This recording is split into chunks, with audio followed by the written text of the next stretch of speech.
என்னுடைய கொங்கு தமிழை கேட்கின்ற சென்னை தமிழுக்கு என்னுடைய இன்னொரு பாராட்டு. ஏன்னா உங்களுக்கெல்லாம் தெரியும் எங்களுடைய கொங்கு தமிழ் எப்படி இருக்கும்னு உங்களுக்கு தெரியும். எங்களுடைய காய்கறி மார்க்கெட்டில் போய் நாங்கள் அக்கா எப்படி கீரை அப்படின்னு கேட்டால் எங்கள் அக்கா சொல்லுவாங்க கட்டு 10 ரூபா கன்று 15 ரூபா கன்றுன்னு சொல்லுவாங்க. இதே வாசகத்தை எடுத்துட்டு உங்கள் கோயம்பேடு மார்க்கெட்டில் வந்து எப்படி கீரைன்னு கேட்டால் எனக்கு என்ன, நான் நல்லாதான் கீரை அப்படிம்பீங்க. ஒரே வார்த்தை தான், ஒரே வாசகம்தான். எங்கள் ஊர் காய்கறி மார்க்கெட்டில் போய் எப்படி உருளை அப்படின்னு நாங்கள் கேட்டால் உருளைக்கிழங்குக்கு அக்கா விலை சொல்லுவாங்க 25 ரூபா 30 ரூபாய்ன்னு சொல்லுவாங்க. உங்ககிட்ட வந்து எப்படி உருளைன்னா இது நம்ம மார்க்கெட்டு, நீ எப்படி வேணாலும் உருளும்பீங்க. ஒரே வார்த்தை தான், ஆனால் இடத்துக்கு இடம் மாறுது. அதனால தான் ஒரு புலவன் ரொம்ப அழகா எழுதுனா, சங்கம் வைத்து தமிழை வளர்த்த அந்த சங்கத்தமிழை சென்னை தமிழ் இஸ்துக்குன்னு போச்சுன்னு சொல்லி ஒரு கவிஞன் எழுதுனான்னு சொன்னா, உங்களுடைய தமிழுக்கும் என்னுடைய வணக்கத்தை சொல்லி, குறிப்பா இன்னைக்கு பெண்களுக்கு நான் மிகப்பெரிய பாராட்ட சொல்லியே ஆகணும். ஏமா எத்தனை தொலைக்காட்சியில் எத்தனை சீரியல் இருக்குது, அத்தனையும் விட்டுட்டு இந்த நேரத்தில் இங்கே வந்து உட்கார்ந்து இருக்கிறீங்களே, உண்மையில் உங்களுக்கு மிகப்பெரிய பாராட்டுமா. ஏன்னா ஒரு காலகட்டங்களில் பார்த்தீங்கன்னா காதலும் வீரமும் 2 கண்கள்னாங்க. அதுக்கப்புறம் உழவு தொழிலும் நெசவு தொழிலும் 2 கண்கள்னாங்க. இன்னைக்கு மாறி போச்சு, டிவியும் செல்போனும் தான் 2 கண்கள்னு மாறி போயிருக்குது. நீங்க எங்க ஊர்ல ஒரு திருடனை பிடிச்சிட்டாங்க, பெண்கள் எல்லாம் வீட்டுக்கு திருட வந்த திருடனை பிடிச்சிட்டாங்க. எல்லாம் ஆச்சரியப்பட்டு கேட்டாங்க. காவல்துறை நண்பர் கேட்டாரு, எப்படிமா திருடனை பிடிச்சீங்கன்னு. சார், அவன் வீட்டுக்கு பின்பக்கம் ஏறி உள்ள குதிச்சிருக்கிறான், நாங்க பார்க்கல. சரி எப்பமா பிடிச்சீங்கன்னு. உள்ள வந்தவன் பீரோவை திறந்திருக்கிறான், அப்பவும் நாங்க பார்க்கல. சரி எப்பத்தான் அந்த திருடனை பிடிச்சீங்க. பீரோவில் இருந்த நகையெல்லாம் எடுத்திருக்கிறா, பணத்தை எல்லாம் எடுத்திருக்கிறா. சரி அப்ப பிடிச்சீங்களான்.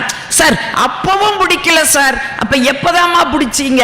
பசிக்குதுன்னு சொல்லி 4 தோசையை சுட்டு சாப்பிட்டு இருக்கிறா, அப்பவாவது பிடிச்சீங்களா.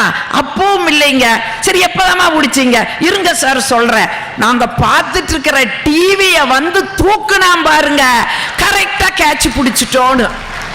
ஏன்னா இன்னைக்கு டிவி இல்லாம வாழ்க்கையே இல்லை. இதை விட நேத்து வாட்ஸ்அப்ல ஒரு செய்தியை பார்த்தேன்.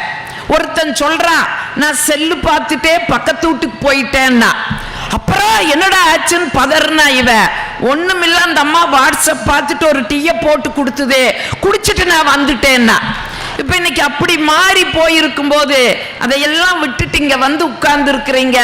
உண்மையிலேயே உங்களுக்கு என்னுடைய மனதார வாழ்த்துக்களை சொல்லி, வாய் விட்டு சிரிச்சா நோய் விட்டு போகும் நான் சொன்னேன். இதை ஒரு கூட்டத்தில் போய் நான் சொன்னேன், வாய் விட்டு சிரித்தால் நோய் விட்டு போகும். ஒரு பெரியவர் சொன்னாரு, அம்மணி நீ சொல்றது 100க்கு 100 உண்மைதான்னாரு. எப்படிங்க ஐயான்னு கேட்ட.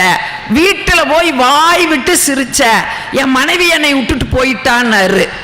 அதுக்கு நான் பொறுப்பில்லை. நீங்க எனக்கு கல்யாணமான புதுசுல எங்க அப்பா வந்து சீர்சனத்தையா அவருக்கு எதுவும் தர்றக்கு வசதி இல்லை.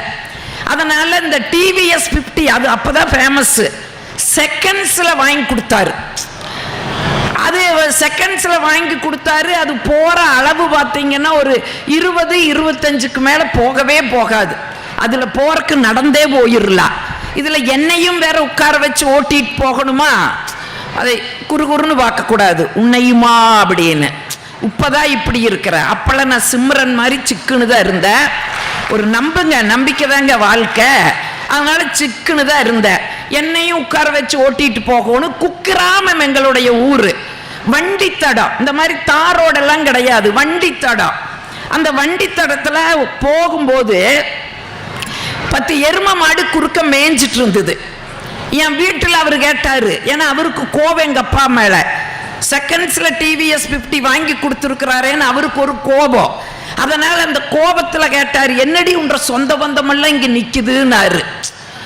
சொன்ன உடனே நான் அப்படியே சுதாகரிச்சுக்கிட்டு சொன்னேன், ஆமாங்க எல்லாம் என்ற சொந்த பந்தம் தாங்க, கல்யாணத்துக்கு அப்புறம் வந்த சொந்த பந்தம்ங்க, இது என் மாமியாளுங்க, இது என் மாமனாருங்க, இது என் மச்சாண்டாரு, இது என் நங்கையா கொழுந்தியான்னு சொன்னேன்.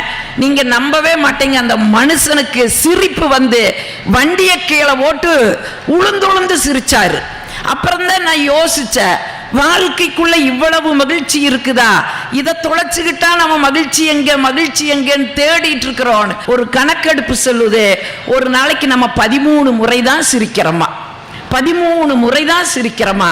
சரி, மற்ற நேரங்கள்ல என்ன பண்றோம்னா, சகோதரர் கோபிநாத் சொன்ன மாதிரி எதையோ மனசுக்குள்ள போட்டு அழுத்தி அதை பெரிய விஸ்வரூபம் எடுக்க வைக்கிறமே ஒழிய அந்த மனுஷன் நம்ம லேசா வச்சுக்கிறோமாங்கிறதாங்க கேள்வி.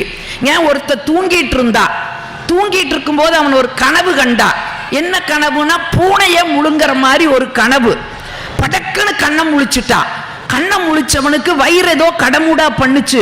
ஐயோ, நம்ம பூனைய முழுங்கிட்ட மாட்டிருக்குதுன்ட்டு நேரா டாக்டர்கிட்ட ஓடுனா. டாக்டர் நான் பூனைய முழுங்கிட்ட நாட்டிருக்குதுங்க டாக்டர், கொஞ்சம் ஸ்கேன் பண்ணுங்க. அவர் ஸ்கேன் எல்லாம் பண்ணாரு. அப்படியெல்லாம் ஒன்றும் இல்லப்பான், நம்பிக்கை வரல. இன்னொரு டாக்டர்கிட்ட போனா, அந்த டாக்டர் ஸ்கேன் பண்ணாரு, ஒன்னும் இல்லைன்னு சொல்லிட்டாரு. நீங்களாவது கொஞ்சம் நல்லா ஸ்கேன் பண்ணுங்க டாக்டர். இவரு ஸ்கேன் பண்ணாரு, ஒன்னும் இல்லப்பான்னாரு. இவனுக்கு நம்பிக்கை வரல. ஏன்னா வயிற்றுக்குள்ள என்னமோ கடமுடா பண்ணிட்டே இருக்குது. பெரிய ஆஸ்பத்திரிக்கு போறதுன்னு முடிவு பண்ணா. பெரிய ஆஸ்பத்திரி 2 இருக்குது. ஏழைவாழை வாக்குற பெரிய ஆஸ்பத்திரியும் இருக்குது, பணக்காரர் வாக்குற பெரிய ஆஸ்பத்திரியும் இருக்குது. இவன் பணக்காரர் வாக்குற பெரிய ஆஸ்பத்திரிக்கு போயிட்டான். போய், டாக்டர் எங்க ஊர்ல 2 டாக்டர் ஸ்கேன் பண்ணாங்க, ஒன்னும் இல்லைன்னு சொல்லிட்டாங்க, நீங்களாவது கொஞ்சம் நல்லா பரிசோதனை பண்ணுங்க. சரி, அவர் பார்த்தாரு, ஸ்கேன் பண்ணாரு. ஸ்கேன்ல ஒண்ணுமே இல்லை. ஆனா அவர் ஒரு டெக்னிக் வச்சாரு. ஒரு பேனாவை எடுத்தாரு, அவன் வயிற்றுல அப்படியே பூனை ஒன்று அவர் வரைஞ்சிட்டு, ஆமாண்டா உன்ற வயிற்றுக்குள்ள பூனை இருக்குதுன்னு. உடனே அவன் கேட்டா, டாக்டர் எங்க ஊர்ல 2 டாக்டர் ஸ்கேன் பண்ணி பூனை இல்லைனாங்க, உங்களுக்கு எப்படி கிடைச்சதுன்னா? அவரு சொன்னாரு, டே அவங்கெல்லாம் லைட்டை ஆஃப் பண்ணிட்டு எடுத்தாங்க, பூனை ஓடி போய் ஒளிஞ்சிடுச்சு, நான் லைட்டை போட்டுட்டு ஸ்கேன் பண்ணினேன், பூனை சிக்கிடுதுடா, அடுத்த வாரம் வாடா எடுத்து விடுறேன்னு. உடனே நர்ஸ் வந்து கேட்டுச்சு, என்ன டாக்டர், சம்பாதிக்கிறக்கு 1000 வழி இருக்குது, இதெல்லாம் ஒரு வழியான்? அட போமா, அவன் மனசுக்குள்ள பூனைய முழுங்கின எண்ணத்தை விதைச்சுக்கிட்டு இருக்கிறா. முதல்ல அந்த எண்ணத்திலிருந்து அவனை வெளியில கொண்டு வருவா, அப்புறம் அவனுக்கு எல்லாம் சொல்லுவ, நீ ஒண்ணு பண்ணு, அடுத்த வாரம் ஒரு பூனையை பிடிச்சு வச்சுக்கோனார். சரி, இந்த அம்மா பூனையை பிடிச்சு வச்சிடுது. அடுத்த வாரம் வந்தா, டேய் ஆபரேஷன் எல்லாம் பண்ண மாட்டேன், உன்னை உட்கார வச்சு தலையில நங்குன்னு கொட்டுவேன், நீ எவ்வளவு தூரம் உன்னால சத்தம் போட்டு கத்த முடியுமோ அவ்வளவு தூரம் வாயை திறந்து கத்து, பூனை வெளியே வந்துருன்னாரு. அதே மாதிரி உட்கார வச்சாரு. நல்ல பலம் கொண்ட அளவுக்கு அப்படியே கையை எடுத்தாரு, தலையில நச்சுன்னு ஓங்கி ஒரு கொட்டுனாரு. அவன் ஐயோ அம்மா அப்படின்னு வாயை திறந்தா. இந்த அம்மா குறுக்க பூனை விட்டுச்சு, பூனை ஓடிச்சு. இப்போ இவர் சொன்னார், டேய் இங்க பார், பூனை எடுத்தாச்சு, உன் பிரச்சனையெல்லாம் தீர்ந்துச்சு போடான்னாரு. ஓன்னு உட்கார்ந்து அழுக ஆரம்பிச்சுட்டான். ஏண்டா அழுகிற, அதான் உன் பிரச்சனையெல்லாம் தீர்ந்துதல்லன்னு.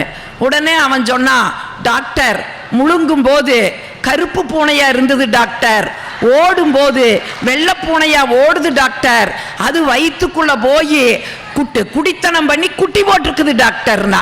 இப்போ இவனை எப்படி நம்ம வெளியில கொண்டு வர முடியும்? இவனை சிரிப்பானா? ஒரு நாளைக்கு 13 முறையும் கூட சிரிக்க மாட்டான். ஏன்னா மனசுக்குள்ள எதையோ ஒன்ன போட்டு அழுத்திட்டு இருந்தோம்னா சிரிப்பு எப்படிங்க வரு? அதனாலதான் நீங்க ஒண்ணும் வேண்டாம், ஒரு ஆத்துல ஒரு மலரையோ இலையையோ எடுத்து போடுங்க, அந்த ஆறு எங்கெல்லாம் போகுதோ அங்கெல்லாம் அந்த இலையும் பூக்களும் பயணப்பட்டுட்டே இருக்கு. அதுக்கு பதிலாக ஒரு கல் எடுத்து அந்த போடுங்க அந்த ஆத்துக்குள்ள, அது போய் ஜம்முன்னு கீழ் உட்கார்ந்துக்கிட்டு இடம் விட்டு நகராமையே உட்கார்ந்து இருக்கு. இது மாதிரி தாங்க மனசுல நம்ம எதாச்சும் போட்டு அழுத்தினோம்னா அது எப்படி அந்த கல்லு போய் கீழ் உட்கார்ந்து இருக்குதோ அதே மாதிரி உட்கார்ந்து இருக்கு. நீங்க மனசுக்குள்ள அந்த இலை மாதிரி லகுவா வச்சீங்கன்னா நம்முடைய வாழ்க்கை பல நூற்றாண்டுகளை நோக்கி பயணப்பட்டுட்டு இருக்குங்க. இந்த வித்தைகளை நாம தெரிஞ்சிட்டா போது. ஆனா இதை நாம தெரிஞ்சுக்கிறோமா?